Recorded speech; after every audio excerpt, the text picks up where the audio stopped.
champagne every night. Is it a Bud Light or a top shelf scotch or other liquor? What is their drink selection like?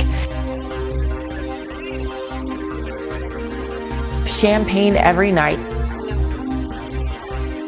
Would you want to sit in a club with a frumpy recluse with a bad attitude?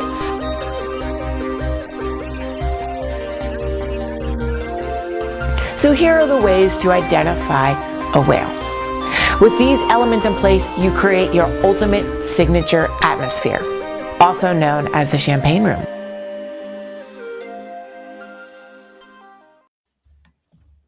Welcome, everyone, to the patron-only champagne room. We made it a free champagne room today because I was told that Patreon was down. I went to go check myself. I saw Patreon was down. So I was like, look, we can't stop the show. If Patreon's down, I couldn't even get in to find everyone's email if I wanted to. So let's just make the champagne room free. That means that the call-in segment is free as well. So let's put that number on the board. 626-873-8658. Call in with your questions and or comments. We do ask that you make it brief, as this is a free show. We might get more calls than we usually get. So if you could take your answer off air, we'd appreciate that tremendously. Bertrand, I wanted to ask you how these class contradictions affect your attempt to break into the writing world in the media landscape that is Hollywood, since there is such a black elite hierarchy in that profession. Well, I think the biggest effect was that it took me 3 years. It took the story that I was pitching to Current Affairs. I derived from a 16,000 word essay that I'd written before I understood that you basically had to be a staff writer already famous to get something like that published. And I tried at most publications that, we all know, like the Atlantic and so forth, thinking that I was in the same vein as them, that, I was writing things related to the same thing. I broke my piece down to something that was smaller, and I pitched and pitched and pitched. It just kept getting turned down. So when I got printed by Current Affairs last year, I got printed for something that I had finished some time before. Same ideas that I'd had for a while, but I just hadn't been allowed to pitch them. Then once Current Affairs took a chance on me, suddenly other people did. And now, I was getting promoted on Twitter. New York Times, other folks reached out to me directly. Literary agents came to me, and it kind of seems like I'm just going to be, one of the folks who luckily eat through that, token. That's the word. I said this to Michael Ware, but basically, as long as we continue to make college, the threshold to entering any sort of pop cultural space, whether that is getting to write for big magazines, get your novel, nonfiction work, notice, whatever it is, as long as college is at the mouth and we keep having this rate of only 1 in, every 10 low-income high school students making it to graduating with a bachelor's degree, there's an artificial scarcity in my favor. I can write about how stupid shit looks from a poor Black person's perspective for years since they're creating this artificial scarcity. I seem, not to make this a self-deprecation hour, but it's like there's a lot of other folks who would notice the same things that I notice, but what I'm saying seems so unique because they're just not letting a lot of other folks in. So this is a really roundabout way of answering the question, but I see myself as a token who got lucky, who's trying to say some true shit anyway. But do you think that pisses off the authenticity of some of the people that you called out in your piece? Like, you didn't really say too much negative about someone like Issa Rae, but you definitely called her out. I didn't know she went to Stanford. Oh, yeah. She does that girl from the hood thing real well. Yeah. I am sure. Here's the thing. All of them know it. I think the person who put this the best way was, and I quoted them in my piece, was apologies to her if I'm saying her name wrong, Ijeoma Olowu, who was half white, half Nigerian, raised by a white mother in a mostly white neighborhood, and was, a nerd, or at the time, would have been, when blurred was a word going around. But she mentions that when she went into, I want to say, middle school, her and her brother, they were getting made fun of on all sides because they weren't the right type of black, and so, which I disagree with, but all of these folks, Issa, she knows, Ijeoma knows, all of them know that they're the blackest person in the room only when there's a bunch of white folk there. That's not the way it should be, but that's the perception. And yet, me making it through does upset this, because now, they're used to being in a room with several other black folks from the same class background, and they all agree to play the same masquerade and to not call each other out. If I'm coming in there and, basically bringing this class analysis, and I bring this, stereotypical black background that I have that appeases everyone who wants to credential, it does piss on the parade, and puts people in a weird bind where they have to be gentle in pushing back on me because they don't want to seem like they're punching down on someone who actually is from the crack den with the felon dad and the foster care and the homeless. But at the same time, they want to say like they should still have all the privileges that they do have. So people have been very nice to me on Twitter, and I chalked up to that fact that I lead with my background. I don't know, not everybody knows this, but Jason makes fun of me for being a sad boy and mentioning all the fuck up. And what he doesn't appreciate about this credentialing system is that everyone else speaks vaguely and allows white people's minds to wander. I don't. I want to immediately walk into the room and up the stakes to here, and you have a choice. You can either say that you can match this if you want to have a pure authenticity argument, which I think is stupid, but if that's the way you want to play the game, you either match this or you admit that you come from a different class, and then we can have an argument, not about authenticity, but on the actual merits of the case. But yeah, I lead with it for a reason. So Carla Hernandez says, so chicken? Honestly, it would be steak. I don't know what that means about me. I don't know if this is probably through tacos and like the steak choice means something, but carne asada. Hey, my rule. And if you don't know, I'll tell it to you now. If you know me before I know you, I'll probably run away. So there you go. That's my dating strategy. We do have some calls. We have quite a few calls. And I do have to address this. Someone says, was the guest on the Brianna Joy Gray dating episode with Jackson Hinkle? That doesn't sound right, but yes, he was on the same episode, not dating Jackson Hinkle. I'm not dating Jackson Hinkle. He's not dating Jackson Hinkle. There's no. I will defend Bertram on this. Bertram had no idea who Jackson Hinkle was. Still doesn't know and or care. So I don't want people thinking that Bertram is a socialist patriot.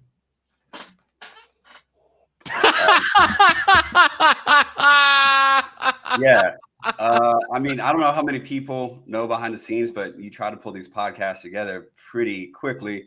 Bree's episode with the ladies was like pretty popular. So she got some, male guests. I hopped on. That was my first time meeting Jay or Jackson. And I haven't really heard from Jackson since. I don't know if that's still a socialist patriot. I'm not. He's actually by you somewhere. I guess you're not patrioty enough for him. I mean, yeah, I saw that Bree caught a lot of flack for that. So like I'm only learning about him through the grapevine. Yeah. In defense of Brianna Joy Gray, she is an extremely busy woman who, from my understanding, doesn't have an assistant. So she does a lot of stuff by herself. And being as big as she is, it's a lot to juggle. And I am not surprised that she doesn't do deep dive background checks into everybody that she comes across. That being said, I want to take this call before we get too much into it. This podcaster said A, B, C, and D, because it doesn't really matter here. So our first call of the day. Caller, what is your name and where are you calling from? Hey, Jason, this isn't in content from Philly. Oh, from Philly. I love Philly. Philly's like big ass Oakland to me with a little bit of a different vernacular. I love Philly. Well, maybe Oakland's like smaller Philly, because we're trying to y'all, but we won't get into semantics. How are you and Jason and Bertrand doing tonight? We chilling. Doing well. That's Happy good. home from Philly. Just wanted to bring to like a couple of labor movements labor action has been going on, like the UK rail strike. I think they authorized 3 days of rail strikes. The 21st, 23rd, 25th across the UK. Okay. It's like everybody in the sector is striking so that the support staff can get better pay. So solidarity with the strikers. And then there's another strike I just read about today on 6abc.com about like some bottlers or in the Philadelphia area. They're going to strike like the people who like the canned drinks and aluminum bottled drinks. They said if that strike goes on for more than 1 week, it's going to have national effects on like beer sales across the nation.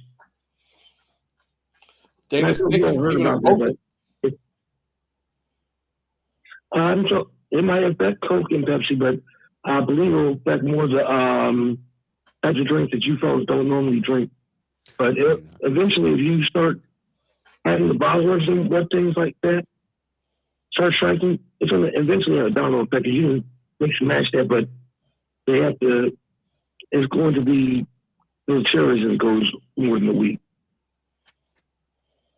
Well, thank you. So I say every sector should strike. Have a good night, y'all. Hey, thank you very much for the call, bro. Have a good one. Peace. So there's some strikes going on. Did you know about the strikes, guys? Nah, man, this is new news. I appreciate the information. I've been following the elections in France.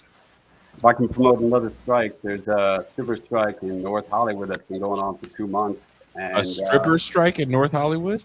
North Hollywood, stripper strike for 2 months now. It got covered by MSNBC, but there's a strippers union out here, and it's asking for just really basic things like printing the rules for the strip club so that employees know what the rules are and what they can be punished for, being allowed to see the actual details of their contract, being able to call security guards over in the case that they need security. And when they tried to raise some of these concerns, a bunch of girls just got basically fired. So they've been striking for 2 months. But yeah. So there was unionizing of some strip clubs in San Francisco when I was a kid. Yeah, they said they'd be the first. I don't know if it was the first in the country or just in this part of California or what, but the first in like 26 years if they were successful in unionizing. Yeah, that last one. Yeah, that was in the 90s. I think it's still unionized. Someone said, "You guys are so mean on these comments." We have. I can't even look at the damn screen. M. Toussaint, can you help me with who's the next caller? 1 second. Okay, here we go. I'll put him in the queue. Thank you. Look at you. Thank you very much, M. Toussaint.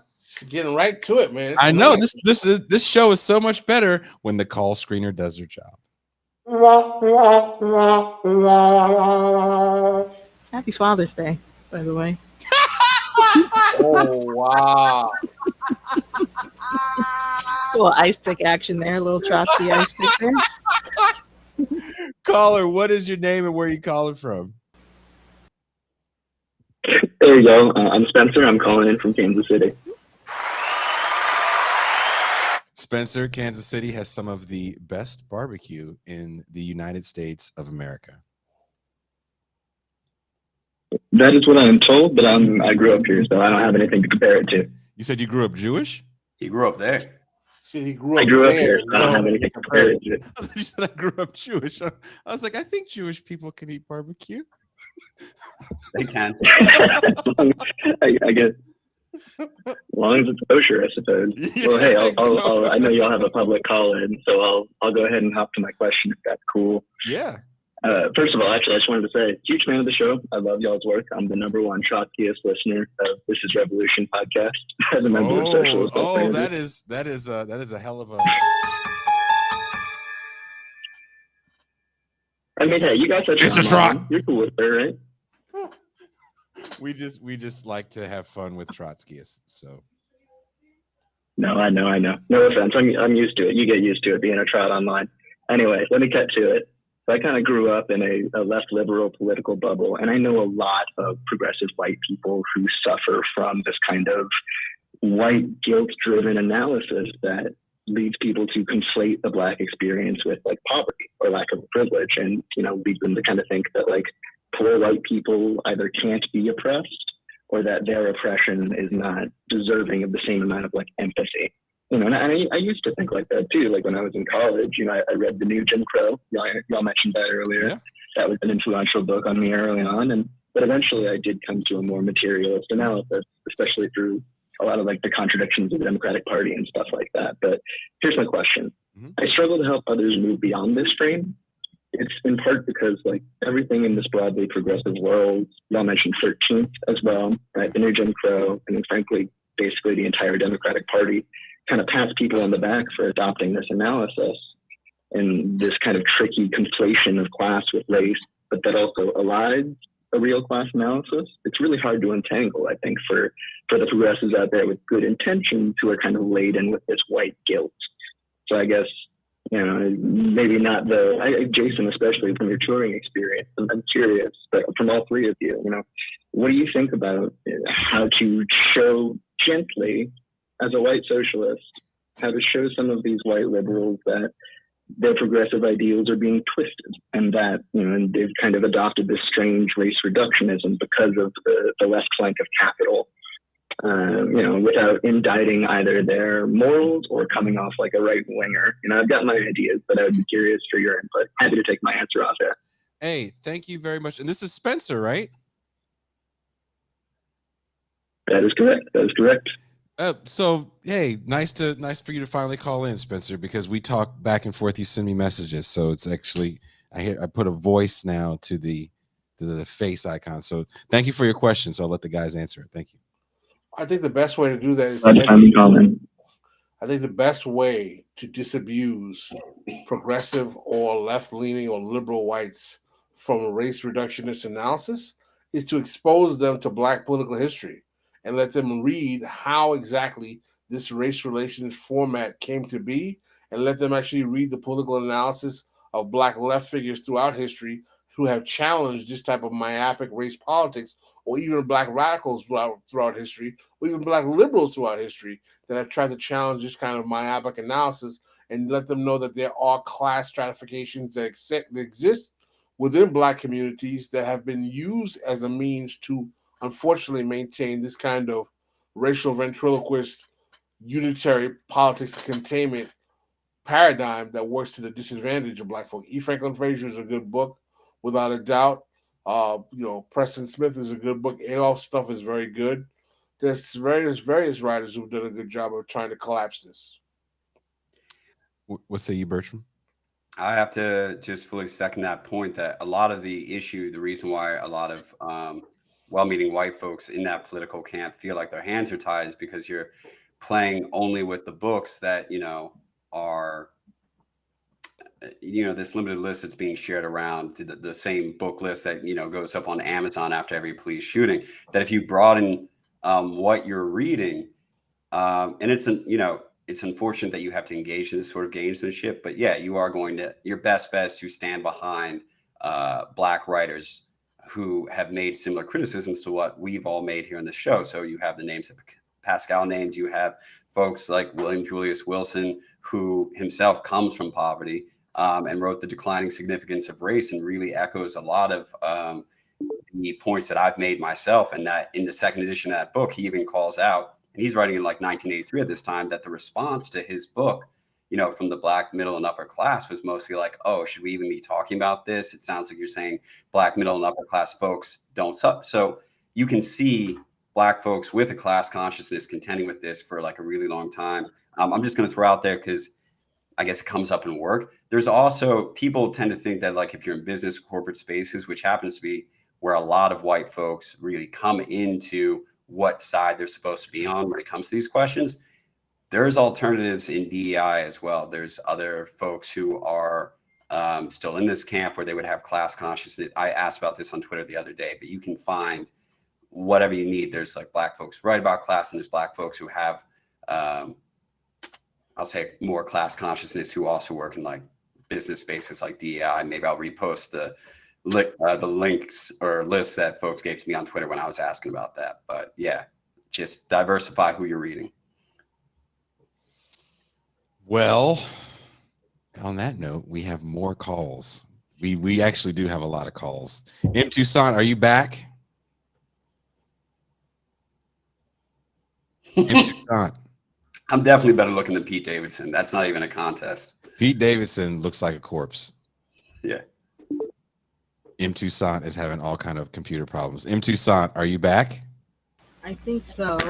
It's Mercury Gatorade. It's got to be. Like, the tech issues are out of control. The tech issues are out of control. I had tech issues before the show. Toussaint's having tech issues.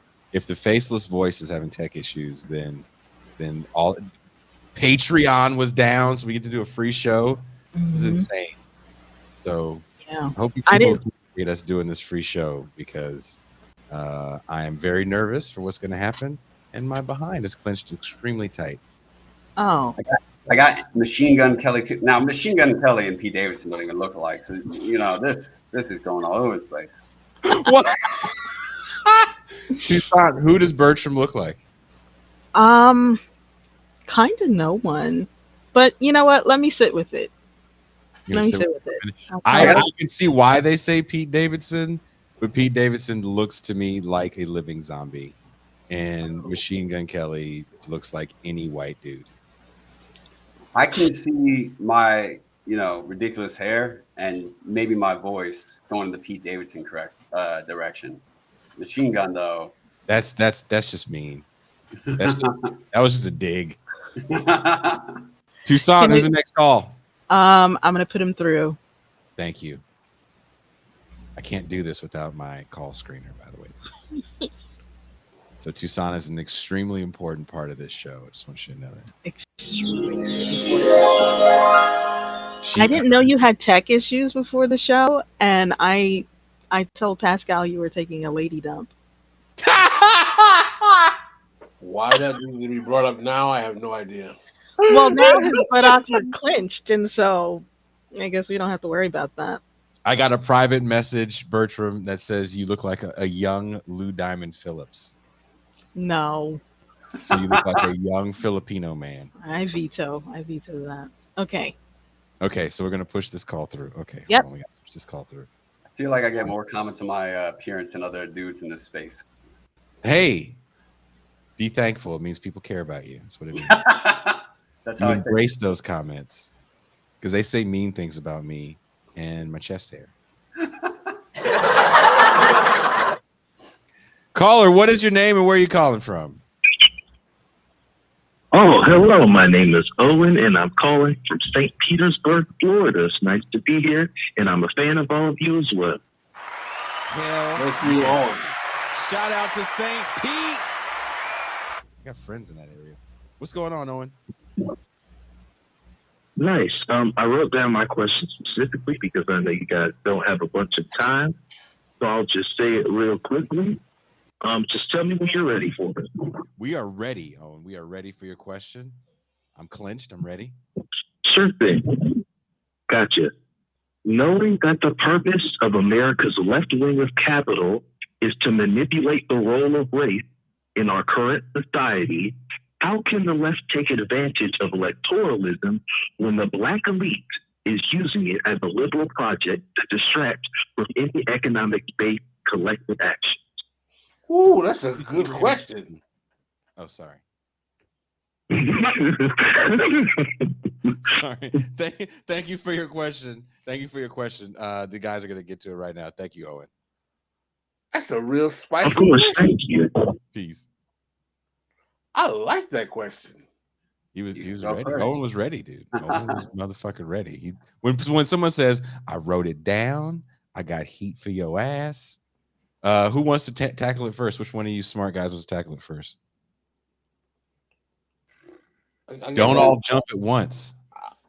I think that the best way to actually tackle the role of the Black political class is to confront them in their spaces. I mean, I'm a big advocate of class warfare, but I think that what needs to be done is that there's got to be a means upon which we have to do a political education to the masses to have them understand what the Black political class is and what their function is and how they work to maintain this captured notion of Black politics.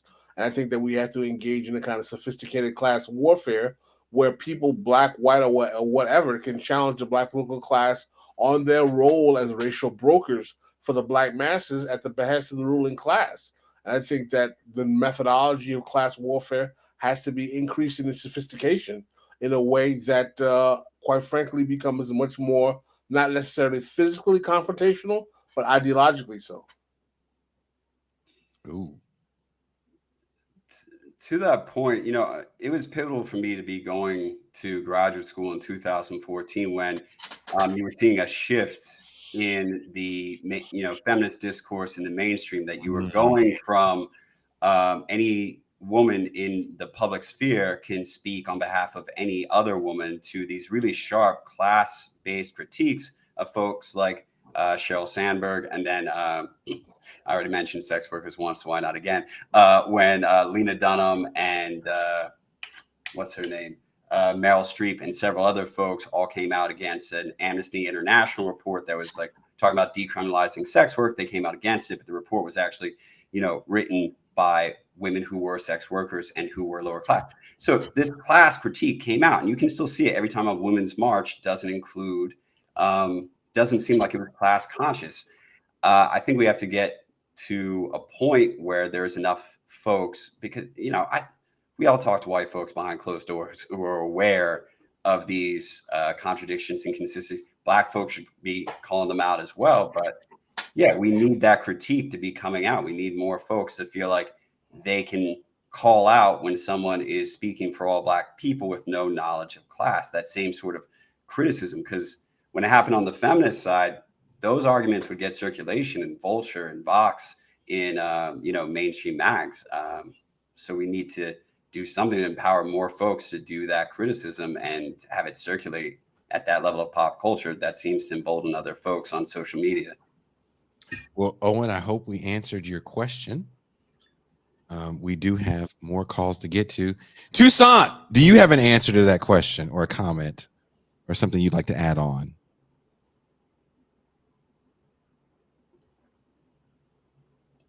Speaking of lady dumps, huh? Did you just escape to the bathroom, Toussaint? She is missing in action once again. Oh my God. How are we going to get to these calls when Toussaint is hiding? I'm going to do my best to try to get these calls now without my call screener. Hey. Caller, what is your name and where are you calling from? I'm Jonathan. I'm a second-time caller. I'm from Worcester, Massachusetts. Oh! What's up, Jonathan? So, hey, I'm calling to see Circle Jerks and Negative Approach with the added 7 seconds at Adolescence in July. Basically, but all of the 80s first wave hardcore bands, huh? Yeah, I mean, LA. There's obviously some missing there, but yeah. So, but I wanted to ask you specifically, how many times do I have to? I'm already a Patreon. How many times do I have to super chat until you do either an essay or like a call-in show on Bay Area power violence? Because I think that's the most leftist of punk subgenre iterations. I'll give you that. I don't sit around and try to see who's more left of someone else, because then you just end up it's almost like a podcast conversation. Right, but I'll be in regards to go ahead. No, just I meant in regards to like when you talk about music and you have like I saw like the stream with Conan and all and like I forgot the other guy's name, but a lot of punk is like leftist, but as far as like bands that really stay true to it, like never sell out, don't sign to Epitaph, which is distributed by Universal. Yeah. Really try and do everything DIY. Yeah. Live by their politics. Try and expose things like. I would just love to hear what you have to say about like bands like Crossed Out and No Comment and the whole Slap a Ham thing. And with that, I'll share the time. Thanks. Hey, thank you very much. I'll say this much right now. As we are talking on air, one of my favorite drummers of all time, and I'm honored to say he's a personal friend, Chris Cantos, is watching the show. Chris, if you guys are not familiar with him, was the drummer in Machine Head, and he's in a group right now called the Boneless Ones. This real cool skate punk band. I thought I tried to reach out to Chris. I wanted to do a show more music centered with some of my friends that do more heavy stuff and more punk stuff. So I actually am trying to put that together. When we come back from New York, there's going to be some more changes to the show, especially as we're going to take a break on the video essays for a while. And I do want to do something a little bit more consistently music based, and maybe even a little more niche-y. So maybe I don't know if I would say just power violence, because that's, we're really getting down to an extremely small niche. And I already got a talking to from a patron that says that I need to change the intro music because it's unwelcoming. That's not going to happen, of course, because I'm just too punk rock and I just don't give a fuck. But yeah, big shout out to Cantos watching the show. He's cool dude, stories for days. I know him and a couple other heads, maybe guys like LeCicero and some of the other old school metal dudes and punk dudes would make a great show. I'm trying to put it together properly where I can have like a metal show and a punk show, and I want to do a hip hop show also with like my rap friends. So these are some things we're trying to put together, because I went back and listened to the house music show. That was one of our best shows, especially with a music focus. So if you guys haven't heard that, please go back and listen to it. YouTube had it pulled for 3 months. They pulled that show down for 3 months, and it's back up. And it's one of the more fascinating conversations around music and class and politics and race and culture. It's all of it in a nice little 2 hour and 30-minute package. M. Tucson, are you back? I am back. Oh my goodness. I'm so sorry. I don't know what happened. I was, screening. And then I see my name in the chat and I'm like, what happened? Are you doing what I do sometimes and you hit mute when you fart? Oh, and you forgot you to unmute? No, Pascal is so upset. He's really upset with me for mentioning lady dumps. This is my 3rd time now. He's very upset. Okay. I learn a new vernacular every time I deal with you. I won't even get into what you called me, my body type, the other day. Oh, that was funny. That was funny. I laughed very hard, but I can't say it on air because we can't get canceled just yet. I'm not big enough to say some of these things on air. Tucson, can you please push the next call? Will do. Here we go. All right, here we go. Next call is coming through. It's in the screener room. Uh-oh, I can see who this is. This one is a show favorite, soon to be show participant. Dr. Claw, what is your question and or comment? All right. So this weekend I went to St. Louis to visit my brother for Father's Day, and I consumed a lot of Business Revolution adjacent content. The Bad Faith episode with Pascal and Freddie DeBoer was excellent. I encourage anybody who hasn't watched it or listened to it to do so. I listened to the whole episode with C. Derek Vaughn recently, covering similar content, and I listened to the Pod Damn America episode with both you and Pascal talking about underclass ideology with a nice little St. Paul, Minnesota detour. So that made that drive a lot more easier to digest, as it was the first one I've taken a couple of weeks. But tonight's episode was right on time, as it tends to be. Really enjoyed Bertrand's comments. There's one he made that I do want to comment on. Somewhere in the middle of his commentary, he made a comment that I found very interesting. Claw, yeah. Something's going on with your phone where there's like this high pitch. If you're on a speakerphone, if you could get off the speaker, because it's a high pitched whistle. Oh yeah, let me fix that. Okay, thank you. I don't know where that's coming from. It almost I think sounds like I it's cut peaking. all of the. Yeah. Ooh. Can you hear me, or is it? We can hear you. It's just like a high pitch. It almost sounds like you're peaking.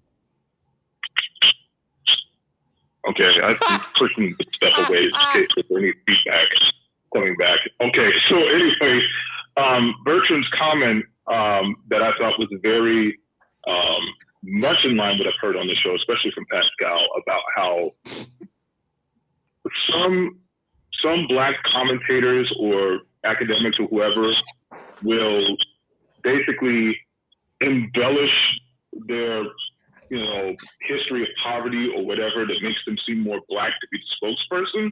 I know that's not the term to use, but that's exactly the idea I got from it, was like nail on the head.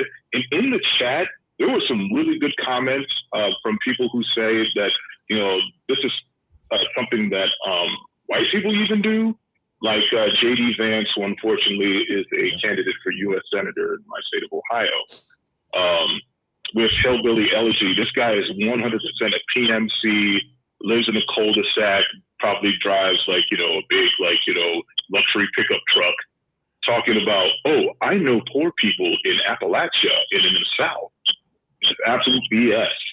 And it's funny how on, I guess, both conservative and so-called liberal / Black elite circles, that they deploy these same tactics to speak for poor people and working class people. And I'm just surprised that some people just don't see through the BS. The way that, at least they're starting to do this with the Black speakers, but J.D. Vance, for example, not enough people see through the BS.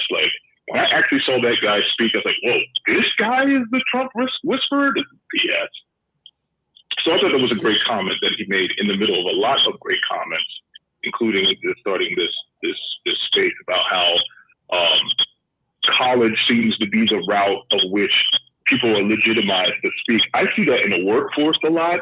There's a lot of jobs you really don't need a college degree for, but somehow they required it, which means you have to, in many cases, absorb so much financial risk just to get yourself into a well-paying job, or one that, respectively pays well. It's, it's just an endless circle of BS. Call, thank you for that call.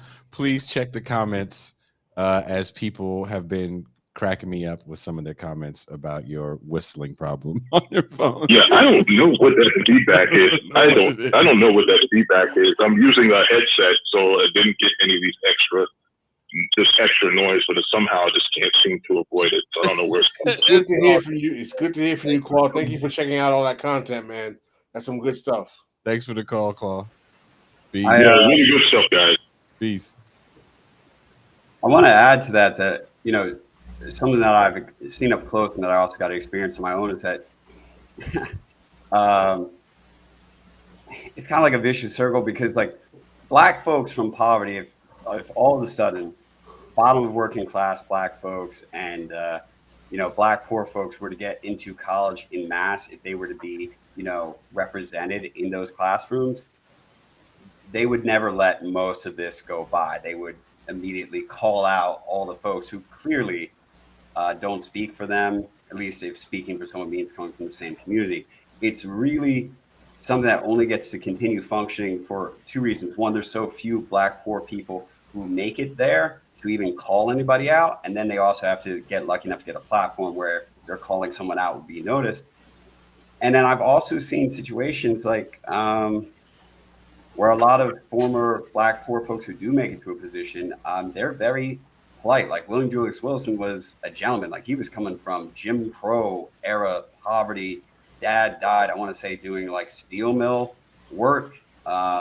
Speaking of J.D. Vance, there's a really good talk between him and William Julius Wilson about poverty. And, you know, Wilson talks about the thing he remembers most is the hunger. But when you read his books, and I respect this, he doesn't call much attention to how his class background changes the questions that he asks and changes the meaning of those questions.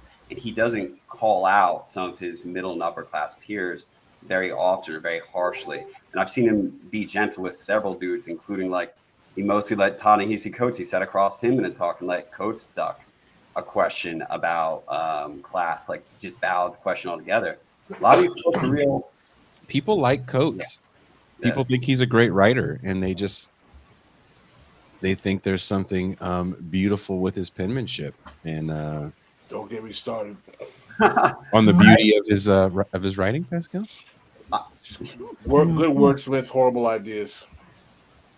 I think people would get a much better sense of him if they read his first book and the NPR tour he did in relation to that book. That book opens up with him drawing his section of Baltimore like a Lord of the Rings type book or Dungeons and Dragons. It gives a real sense of his nerdiness. He calls out specifically that he needed hip hop as a language to talk to these street Black people, more or less, to connect with them. That sounds like a Living Color episode. And in the NPR promotions, he mentioned specifically, I want to say it's his mom who pulls him out of the sort of, I just want to sit in my basement and play D&D, because they don't want him to be scared of his own people. And I'm paraphrasing slightly, but I want to say it's pretty close to he was not allowed to be afraid of his own people. Like his parents are specifically placing him in the hood to keep him close to the struggle. It's kind of like a built-in ethnography when you're dealing with Coates. Yep. Wait, can you imagine? Because Ta-Nehisi Coates isn't, we're around the same age. Can you imagine Ta-Nehisi Coates' parents trying to get him to feel comfortable around Black people, and the first thing they give him is like DAS effects? What? Yo, you got to read the first. Anyone who's interested got to read the first book, because he's like point for point has the education experience that we say only white folks have. Like, can you imagine? He was manufactured by his own parents. Can you imagine Ta-Nehisi Coates listening to DAS effects and then walking up to his Black peers? He assaults a teacher and doesn't get expelled, and he manages to go to college because he did it like DAS effects. So he was like, bum stickety bum bum. He's doing this shit. I will say, to Coates' credit, he always mentions that he was middle class. It's just white people refuse to listen when he says it. Dude, Ta-Nehisi Coates bumping the UMCs and leaders of the new school in front of all of his Black peers as a language to communicate with them to is the skit that I need you people to make happen for me somehow. Because that shit in my head is making me crack the fuck up. Of Ta-Nehisi Coates just listening to like the happiest rap of all the early 90s and late 80s. Like Ta-Nehisi Coates listening to the Fushnikins and Shaq. Fushnikins happy? Like, can you imagine Ta-Nehisi Coates just hella listening to like the Fushnikins and Shaq song? PM Dawn. Joey Rock. What's up, Doc? Yeah, just walking up to, yo, word. Y'all heard that new Fushnikin joint? On that note. Woo! Are we ready for our next caller? Oh my, no, just my luck. It's the Fushnikins on the phone. It's Yo, Chip son. Fu. It's Chip Fu himself. It's Chip Fu. It's about to slap the shit out of me. Look, I have nothing against the Fush. I apparently know who you are because I owned your music at one point in time. So Fushnikins, please don't be mad at me. If Ta-Nehisi Coates listened to who's the group that did Camp Low? That's the group, right? That did Cooley High and Yes. Yeah. Don't you dare say anything about my Camp Low. because I don't because I'm if not surprised Ta-Nehisi them dudes Coates sound like Camp Low. She's so New York. if he talked to those people like that, they still don't know what he's saying. 'Cause I Coolie don't High know what got Camp you. Low- Why? Cooley High, push it back, and then push it, and then push it. I'm still trying to figure that out. Pascal. Coolie High is basically trying to be what's the group that did the jazz cut that came out in the early 90s? Tribe Called Quest? No, Undiggable Planets. Yeah, Coolie High is trying to be pimp like Diggable Planets. But I know, even though Diggable Planets for me was incomprehensible because I have no idea what they were saying. Butterfly, waiting for the beadbacks, and then when it kickback, and then the fucking joint. I'm like, what did you just say? No. What did they talk about in New York? Everything in New York to me was a code. No. To be fair, you really you didn't even understand Gangster's Paradise. You don't understand lyrics. Should have sent you to the same place Ta-Nehisi Coates' parents sent him to. Oh yeah, Bertram, by the way, I did not know the words to Coolio's Gangster's Paradise. I thought that the hook was Ben and Stanley lost their lives living in the gangsters. No, Ben and Stanley lost their lives living in the Gangster's Paradise. Jason is eternally fucking up lyrics from songs, man. Listen, man, that's why I don't sing along because like I can't hear lyrics real well anyway. So I'm there with we got you. another one. There's more of these cats. These cats. All that being said, I don't know anyone that knows what the hell Camp Low said in that And then in that song. What? Let's get lit. What? That's all we know. Pascal, what is he saying? You know that song. What's he saying? I need you and Pascal to perform that on Sunday in Brooklyn. You're black. They'll let you do it. They won't even know. It'll be fine. And I will do it just like they did it. This is it. What? Let's get rich. What? I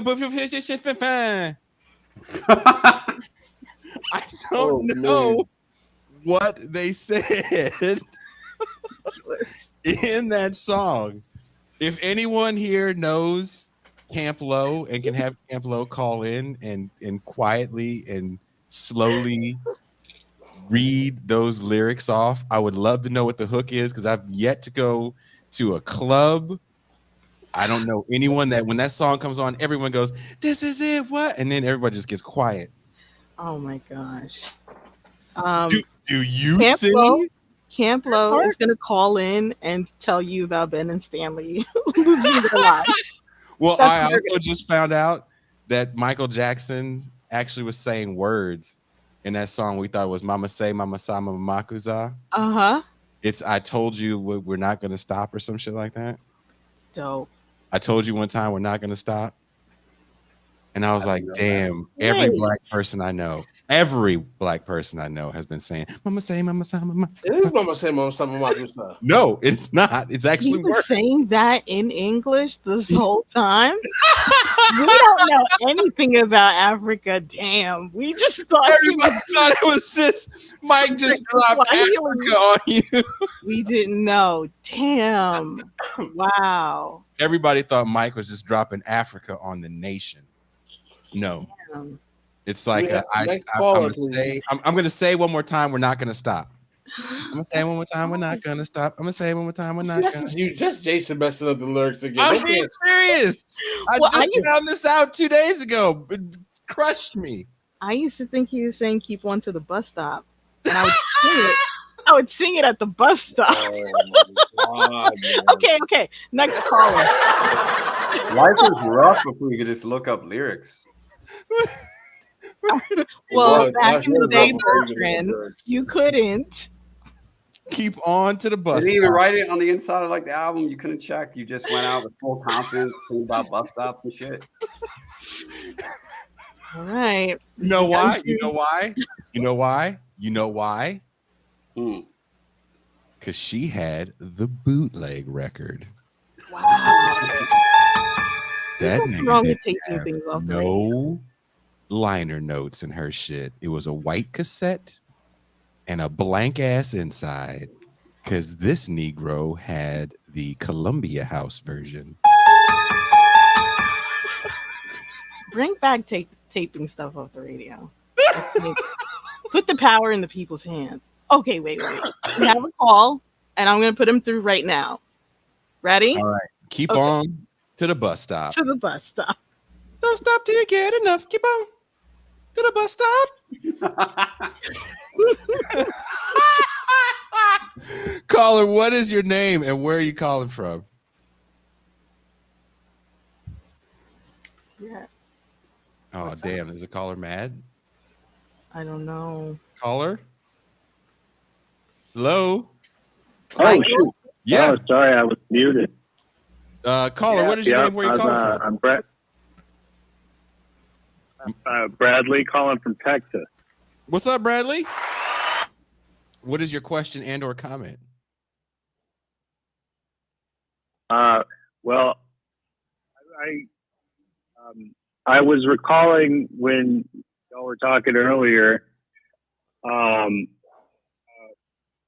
conversation I saw on Facebook about the racial wealth gap, where a very, provocative commentator, you might be able to guess who he is, but I'm not going to name him, was, posted an article, I think it was from New Jersey, and it was talking about how there's this tremendous racial wealth gap in New Jersey. And he was saying basically, you can't get a working class coalition going when you've got this tremendous racial wealth gap.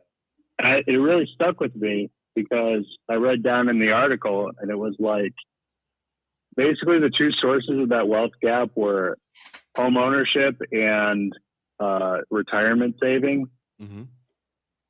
Having the reaction that like, we really don't have enough imagination to figure out how we could get, a good political solution to housing or retirement savings in this country. And, I just was wondering if you guys had any thoughts on maybe some of the issue components like housing or retirement savings or those things that are pointed to, and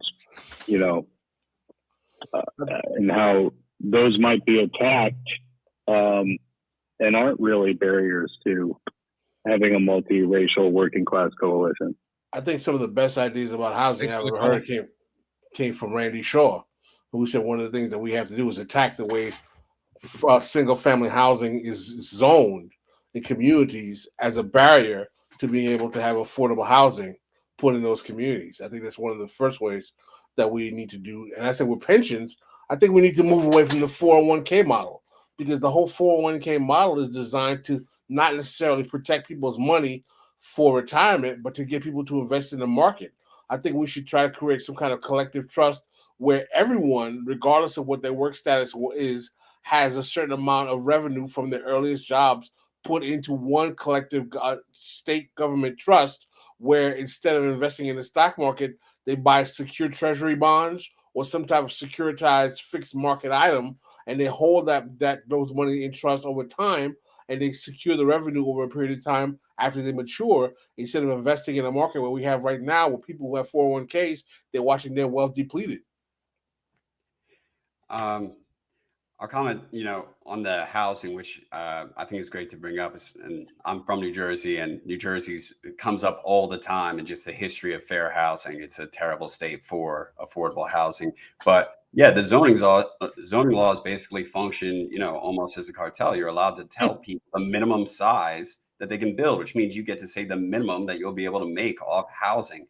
That just needs to be taken away. The other part here that's really relevant in housing, why I hate when we only talk about elites, is that, you know, a lot of times it's bottom working class and poor folks coming against the suburban interest of middle class folks. And much has been written about middle class Black folks in the suburbs not necessarily having better attitudes towards affordable housing. On the comment of whether or not you can, you know, build a good interracial class coalition, at least in, you know, any place like New Jersey, just depends on what classes you're trying to bridge a gap for, because affordable housing is a problem for a lot of folks. I can't, you know, I don't specialize on the retirement side, so I'm going to defer to Pascal on that comment. But I will say that, you know, for Black folks, especially, so much of the poverty has to do with unemployment, not just low wages, but being fully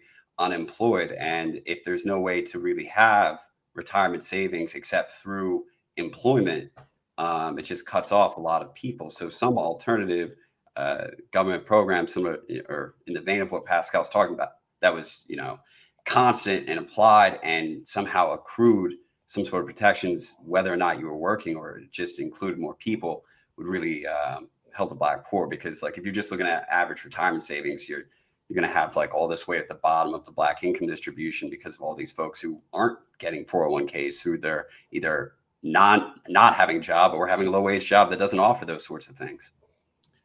Well, on the housing tip, I actually read, I didn't read the whole thing, but in San Francisco years ago, they had actually proposed in kind of the outskirts of the city next to another city south of San Francisco called Daly City.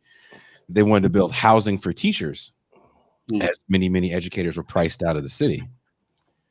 Never got built, but a neighboring city in the peninsula, I don't want to say Silicon Valley, the peninsula, San Mateo, California, actually built affordable housing for their teachers, because their teachers were definitely getting priced out of that area. They parks for the teachers' children, kind of really nice looking state of the art housing. I found that kind of fascinating because I don't know if it really stops all of the overinflated housing prices that we've seen since the later 90s to now, and especially where I'm at, or was, sorry, I'm in Mexico now, whole different housing market.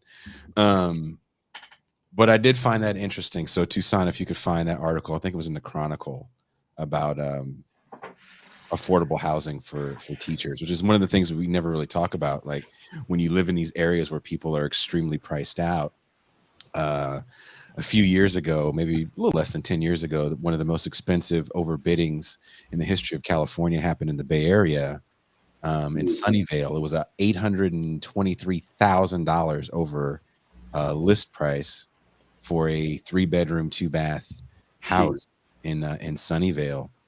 And when you see something like that, you have to ask yourself, where does the mailman live? Where do your teachers live? That's amazing. Yeah. The people that work in this community, where the F do they live? That's a great observation. Right? Who can afford a 3 and a 2 under 2,000 square feet of living space for, I think it was $1.8 million. It's also an LA Times story. They did like a 7-part series on housing in California, like again, a little less than 10 years ago. It was just kind of fascinating to read. Well, let's take this final call of the evening. And it is our favorite person. The best was truly saved for last. It is the Strom McCallum. Well, hey. Strom McCallum. Hi. You're live, well, baby. Yeah, keep talking. Well, Strom, before we started the show, I was telling Bertram about South Meat. South Meat? About what? South Meat? Is that what it was called? South Meat. Yeah. South Meat. Yeah. Sorry, my reception's kind of shit. What is it? What is that? It's like fat and collagen and lots of good shit. I'll take your word for it. That was fat and collagen and lots of good shit. Is that what? It sounded like that. Fat, collagen, lots of good shit. Put some hot sauce on it. Hell yeah. I mean, I like. It sounds good. Souse meat. Souse meat. I've heard it before. Where the hell did you hear that before? I've heard the word. I don't know. I've heard souse meat before. I don't know what it is. Did somebody call it to you as a derogatory term? Nah, it was some Southern folk were talking about souse meat. There's all kinds of regional food. There's this thing they have in Pennsylvania, a certain kind of meat. I forget what it is. Scrapple. Scrapple. Ham. Scrapple, right? Scrapple. Yeah. You heard of scrapple, Jason? Yeah, rice pudding, never mind. I've heard of it. Yeah. You didn't call here to talk about poverty meats. Poverty meat's good. That's also my nickname in these streets. Oh God. Well, I have a couple of comments and then an honest to God question. Go. Number one, why did you do the Eric Cartman impersonation? Who does the Eric Cartman? I do an Eric Cartman? When you were like doing the indecipherable lyrics, it seemed like you were doing an Cartman impersonation. That's what it sounds like. Well, that's what it It all sounds sounds like that. That's what it sounds like to me as I'm listening to it. It sounds like Eric Cartman is doing hip hop. Well, I don't think I even know the song, so you got me beaten on that count. I wish I But could the other play thing it. is, well, damn. I wanted to tell Dr. Claw to listen to his call and then to listen to Oscillations by Silver Apple. What did you say? Did you guys hear it? Because that's what he needs to look up Oscillations by Silver Apple. Okay. Tell me if his call does not remind him of the song. High-pitched noise in the song. That high-pitched noise he had was hilarious. The comments you guys had me on my back. Oscillation. Just look it up. All right. And then you said you had an honest The to other God thing question. is, the honest to God question is, so I've never been to Brooklyn or anything like that. I've only been in Manhattan when I was a child and I saw something. So I've never been to Brooklyn to see that for a few days. So do y'all have anything, like coffee shops, music places, shit like that? I got a ton of time to kill and I don't like what to do. I think you got something going on in the background, so it's doubling up. I think he's asking Pascal if we have any places to go or know any cool places for him to any places to recommend in Brooklyn, because I've never been and I'm going to be there for like a few days. If y'all had any recommendations, okay. Well, you said nothing but a word. Well, Strom, thank you very much for the call, and we are about to we're about to answer you off air. So thank you, Strom, and everybody, awesome. please, thanks. Please subscribe to Strom's channel. They are plugging it in the chat right now. He has his own podcast. Strom is an extremely intelligent gentleman. If you guys know where a very wonderful Southern gentleman like Strom should go in Brooklyn, please let Strom know. I haven't been to Brooklyn. What year is it? 2022? At least 10 years. I think the last time I was there was 2012, maybe 2013. I was in Bed-Stuy. I haven't been. Oh, no, I'm lying. I was in Brooklyn in 2014. There's actually pictures of it. I'm usually in and out of New York. I don't want to pay for parking. And if you're on a really big tour, you don't even park in New York City. You park in Jersey.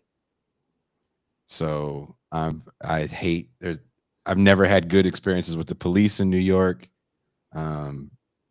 I remember the cops was trying to fuck me up in Brooklyn because I asked for directions.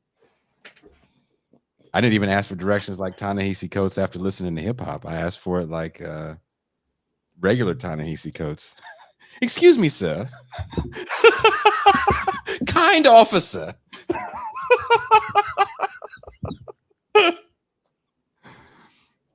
So if you guys can help Strom out, please help Strom out. I don't know where to go. Pascal has not been to New York since 1988. The last time Pascal was in New York, he had hair. George Bush Sr. was president. He could break dance. Yeah, Bertram was even a memo in a love letter. Pascal was in New York. How much was gas? It was free.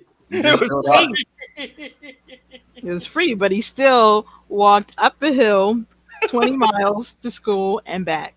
In his Timbs. Yeah. Timmed out. Back when you had to go out in New York State to get him.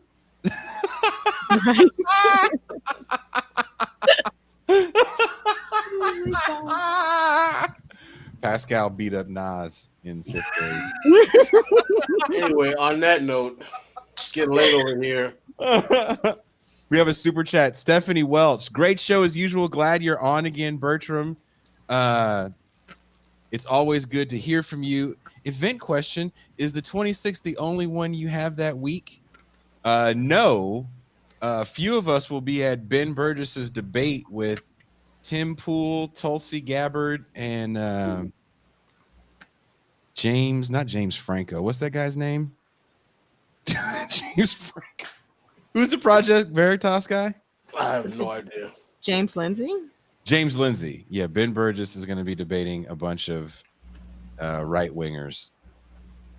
And I'm pretty sure it's probably going to end up being talk about trans people and whose penis gets to pee where. I'm sure the conversation, no matter what, will go to peeing. Sounds like I not done enough of these podcasts to get like on the newsletter. Like I didn't even know this was happening. Oh, you didn't know that the whole event was happening? That means that we've been promoting it really shitty because everyone should know about us in New York. It's James O'Keefe. Oh, James. Who's James Lindsay? That's another like a former politician. I have no idea. Strange James. Dude.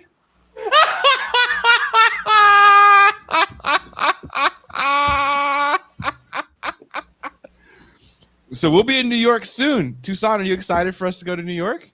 I'm very excited. I'm sad that I don't have any suggestions for you guys. I used to spend a lot of time in Brooklyn. I used to live there. It gentrifies too fast for me to give recommendations. So, hey, there's an Apple store out in Williamsburg. Kind of a big deal.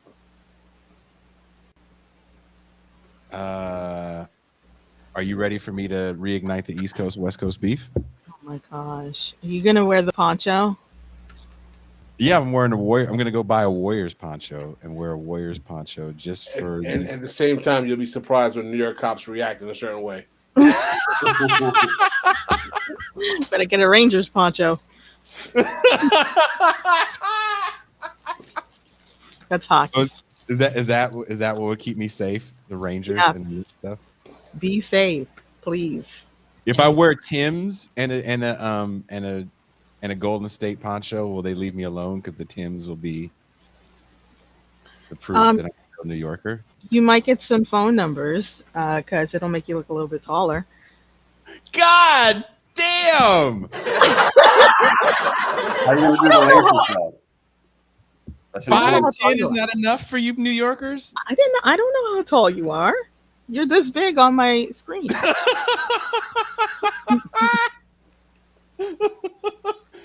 Somebody says I'm going to be wearing a Dubs poncho and Pascal's going to be wearing a Cross Colors hoodie. Whoa. That took it back. We like to refer to that person as the real JB, by the way. The real JB. Tim's and a Mets poncho. I think I could find a Mets poncho here. So if I rock Tim's and a Mets poncho in Tucson, is that a good enough outfit? Yeah, that's pretty good.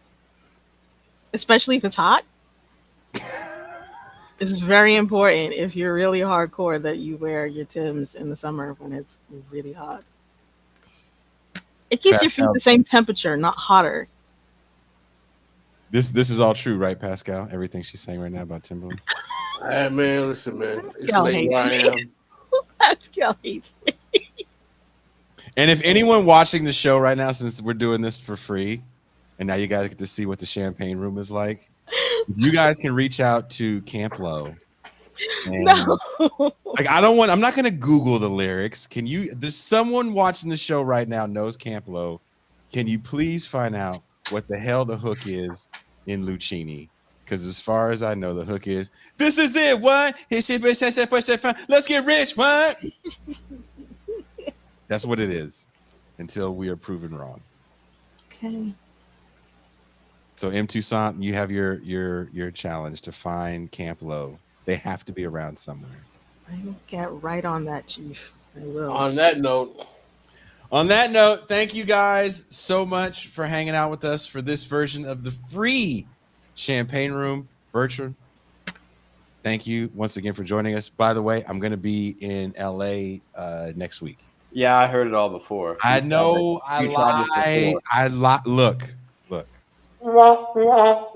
I know.